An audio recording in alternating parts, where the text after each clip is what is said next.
کے پاس آئے اور نبی کریم صلی اللہ علیہ وسلم سے کہا کہ آپ ہم کو قرآن پڑھ کے سنائیے۔ تو نبی کریم صلی اللہ علیہ وسلم نے ان کو قرآن پڑھ کے سنایا اور قرآن کی آیتیں سنتے سنتے رونے لگے۔ ان کے آنکھوں سے آنسو جاری ہو گئے، ان کے داڑھی تر ہو گئے، بھیگ گئے۔ تو پہلی آیت میں اللہ تعالیٰ انہی لوگوں کی تعریف بیان کرتے ہوئے کہتے ہیں، یہ علماء نبی کریم صلی اللہ علیہ وسلم پر جو اتارا گیا قرآن اسے سنتے ہیں، ان کے آنکھوں سے آنسو جاری ہو جاتے ہیں۔ کیوں؟ انہوں نے حق کو پہچانا، انہوں نے نبی کریم صلی اللہ علیہ وسلم کے سامنے یہ کہا یہ قرآن مجید اللہ کی کتاب ہے، اس کتاب کے اندر عیسیٰ علیہ السلام کا جو مقام ہے وہ برابر بتایا گیا۔ تو اللہ تعالیٰ ابتدائی آیتوں میں ان لوگوں کی تعریف بیان کی۔ پھر اللہ تعالیٰ نے یہ بتایا کہ ہم آپس میں قسم کھاتے ہیں، اس کی حیثیت کیا ہے؟ نبی کریم صلی اللہ علیہ وسلم نے کہا اگر ہم کو کسی بات پر قسم کھانے کی ضرورت پڑتی ہے صرف اللہ کا نام لے کر قسم کھائے، اللہ کے نام کے علاوہ کسی اور کی قسم کھانا شرک ہے۔ تو اللہ تعالیٰ کہتے ہیں اگر کوئی پختہ قسم کھاتا ہے کسی کام کے کرنے کا، پھر ضرورت پڑتی ہے قسم توڑنے کا۔ تو اس میں بتایا گیا اس کا کفارہ کیا ہے۔ اگر کوئی کسی کام کے کرنے پر پختہ قسم کھایا، ضرورت پڑنے پر وہ قسم توڑنے کی نوبت آ جاتی ہے، تو اللہ تعالیٰ کہتے ہیں اس کا کفارہ یہ ہے 10 مسکینوں کو کھانا کھلانا یا 10 مسکینوں کو کپڑے دینا، ایک لباس۔ اور دوسرا یہ بتایا گیا کھانا یا کپڑا دینے کی حیثیت نہیں ہے، یہ غلام کو آزاد کرنا۔ اور تیسرا حکم اللہ تعالیٰ کہتے ہیں 3 دن کے روزے رکھنا، ان میں سے جو جس کو سہولت ہے اس پر عمل کریں، یہی قسم کے کفارہ کا حکم بتایا گیا۔ اس کے بعد اللہ تعالیٰ شراب کے سلسلے میں جو 3 مرحلوں میں آیت نازل کی، یہ تیسری آیت سورہ مائدہ کے اندر ہے۔ اس کے اندر ہمیشہ کے لیے شراب کو حرام قرار دیا۔ اس سے پہلے سورہ بقرہ میں بتایا گیا شراب کے اندر فائدہ بھی ہے نقصان بھی ہے، مگر فائدے سے زیادہ نقصان ہے، یہ پہلا حکم تھا۔ اور دوسرا حکم سورہ نساء میں بتایا گیا شراب پی کے نماز کے قریب مت آؤ۔ اور تیسرا حکم اللہ تعالیٰ اس آیت میں کہتے ہیں اب ہمیشہ کے لیے شراب حرام ہے۔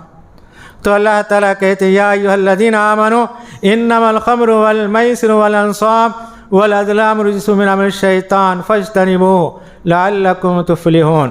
اے ایمان والو، یقیناً شراب، جوا، آستانے، فال کے تیر، یہ تمام کے تمام کیا ہے؟ شیطان کے عمل ہیں، اس سے بچنے کی کوشش کرو۔ جب یہ آیت نازل ہوئی صحابہ نے شراب پینا چھوڑ دیا، اپنے گھروں کے اندر شراب پی رہے تھے۔ اعلان کرنے والا نے اعلان کیا، اسی وقت شراب کو مدینے کی گلیوں کے اندر انہوں نے بہا دیا۔ صحابہ کہتے ہیں اس دن ایسا منظر تھا گویا بارش کا پانی پڑنے کی وجہ سے گلیوں میں جیسا بہتا تھا، شراب کی جو کچھ ان کے پاس گھڑوں میں مٹکوں میں تھی انہوں نے اسے یعنی پھینک دی، جس کی وجہ سے مدینے کی گلیوں کے اندر شراب بہنے لگی۔ اس کے بعد اللہ تعالیٰ کہتے ہیں اگر کوئی حج کا عمرے کا احرام باندھتا ہے اسے چند چیزوں سے دور رہنا ہے۔ اس کے اندر شکار کا حکم دیا گیا ہے، شکار بالکل نہیں کرنا۔ تو اللہ تعالیٰ کہتے ہیں زمین کا شکار محرم کے لیے جائز نہیں، حرام ہے۔ سمندر کا شکار کر سکتا ہے، اللہ تعالیٰ یہ چھوٹ دی ہے۔ اگر کوئی سمندر کا سفر کرتے ہیں حاجی یا عمرہ کرنے والے، ضرورت پڑنے پر سمندر کی مچھلی شکار کر کے کھا سکتے ہیں۔ اس کے بعد اللہ تعالیٰ نے عرب کے اندر یہ رواج تھا جانوروں کو بتوں کے نام پر چھوڑنا، تفصیل کے ساتھ اللہ تعالیٰ نے بتایا۔ 4 قسم کے ان کے پاس طریقے تھے۔ پہلا طریقہ بحیرہ، یعنی عرب کے لوگ تھنوں کے اندر دودھ کو چھوڑ دیتے اور یہ کہتے یہ دودھ کیا ہے، فلاں بت کے نام پر ہم نے چھوڑ دیا۔ اور دوسرا طریقہ سائبہ تھا، کسی خاص جانور کو خاص بت کے نام پر چھوڑ دیتے اور یہ کہتے یہ جانور اس کے نام پر چھوڑ دیا گیا۔ اور تیسرا طریقہ وسیلہ، اگر لگاتار کسی اونٹنی سے 2 اونٹنیاں پیدا ہوتی ہیں، اس کے بعد اس اونٹنی کو بھی بت کے نام پر چھوڑ دیتے ہیں۔ اور آخر میں اللہ تعالیٰ کہتے ہیں ہام، یعنی طاقتور اونٹ جو خاص بڑا قیمتی والا ہوتا، اسے بت کے نام پر چھوڑ دیتے۔ تو اللہ تعالیٰ کہتے ہیں یہ لوگوں کی بنائی ہوئی طریقے ہیں، اس میں اللہ تعالیٰ نے یہ حکم نہیں دیا کہ بتوں کے نام پر چھوڑو۔ نبی کریم صلی اللہ علیہ وسلم نے معراج میں جہنم میں عمر بن عامر کو دیکھا، اس کا پیٹ پھٹا ہوا تھا، انتڑیاں باہر تھیں، اس کے اندر لپٹا ہوا تھا۔ نبی کریم صلی اللہ علیہ وسلم نے پوچھا یہ کون ہے؟ جبرائیل نے بتایا یہی آدمی عرب کے اندر سب سے پہلے جانوروں کو بتوں کے نام پر چھوڑنے کا رواج جاری کیا، اس لیے اللہ تعالیٰ اسے جہنم کے اندر یہ سزا دی جاتی ہے۔ اس کے بعد اللہ تعالیٰ یہ کہتے ہیں اگر کوئی مرنے کے قریب ہے، وصیت کرنا چاہتا ہے، وصیت کرنے سے پہلے 2 گواہ کو سامنے رکھ لیا۔ تو اللہ تعالیٰ کہتے ہیں وہ 2 گواہ انصاف والے مسلمان ہونا شرط ہیں۔ اگر وصیت کرنا چاہتا ہے، وصیت کرنے والا 2 گواہوں کے سامنے اپنی وصیت کرے، چونکہ اس کے مرنے کے بعد وہی دونوں اس کی وصیت کو پورا کرنے والے ہیں۔ اس کے بعد تفصیل کے ساتھ اللہ تعالیٰ عیسیٰ علیہ السلام کا واقعہ بیان کرتے ہیں۔ قیامت کے دن اللہ تعالیٰ ان کو میدان حشر میں کھڑا کے پوچھے گا میں نے تم کو بے شمار نعمتوں سے نوازا کہ تم بچپن میں بات کرنے لگے، میں تم کو تورات کا انجیل کا علم سکھایا، تم میری اجازت سے بیمار کو شفا دیتے تھے، اندھوں کو دیکھنے والا بناتے تھے میرے حکم سے، پرندوں کو مٹی کے شکل میں بنا کے اس کے اندر پھونک مارتے میرے حکم سے۔ تو اللہ تعالیٰ یہ ساری نعمتیں گنا کے بعد اللہ تعالیٰ ان سے سوال کرتے ہیں کیا تم نے دنیا میں لوگوں سے یہ کہا تھا مجھے اور میری ماں کو خدا کا درجہ دو؟ تمام کے سامنے عیسیٰ علیہ السلام کہیں گے میں ایسا نہیں کہا، مجھے یہ کہنے کی جرأت کیسے ہو سکتی؟ میں تو ان کو اس بات کا حکم دیا تھا میرا اور تمہارا رب کیا ہے، اللہ ہے، اسی کی عبادت کرو۔ جب تک میں ان کے درمیان تھا یہی بات کا میں حکم دیتا تھا، جب آپ مجھے آسمان پر اٹھا لیے آپ کیا ہے ان کے ذمہ دار ہیں۔ عیسیٰ علیہ السلام قیامت کے دن اللہ سے کہیں گے ان لوگوں نے آپ کے ساتھ شریک کیا، اگر آپ ان کو عذاب دیتے ہیں یہ آپ کے بندے ہیں، اگر آپ ان کو معاف کرتے ہیں آپ معاف کرنے والے زبردست حکمت والے ہیں۔ یہ سارا واقعہ آخر یعنی سورہ مائدہ کے آخری آیتوں کے اندر بیان کیا گیا۔ اس کے بعد والی سورۃ سورہ انعام، انعام کے معنی پالتو جانور، گائے، اونٹ، بکری وغیرہ۔ تو عرب والے ان جانوروں کو بتوں کے نام پر چھوڑتے تھے، اللہ نے اس کا بھی 8ویں پارے کے اندر ذکر کیا ہے۔ اس اعتبار سے اس سورہ کا نام سورہ انعام رکھا گیا ہے۔ ابتدائی آیتوں میں اللہ تعالیٰ نے اپنی قدرت کی مثالیں پیش کی۔ سب سے پہلے اللہ تعالیٰ کہتے ہیں الحمدللہ الذی خلق السماوات والارض، تمام تعریفیں اس اللہ کے لیے ہے جس نے آسمانوں اور زمین کو پیدا کیا۔ یہ بڑی نشانی ہے، اور اللہ تعالیٰ کہتے ہیں اتنی بڑی نشانی دیکھنے کے باوجود میرے ساتھ لوگ شرک کیوں کرتے ہیں؟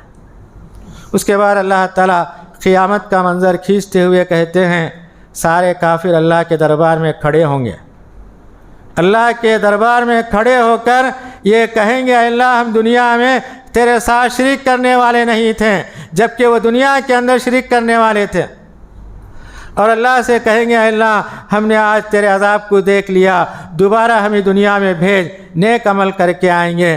تو اللہ تعالیٰ ان کو جواب دیتے ہیں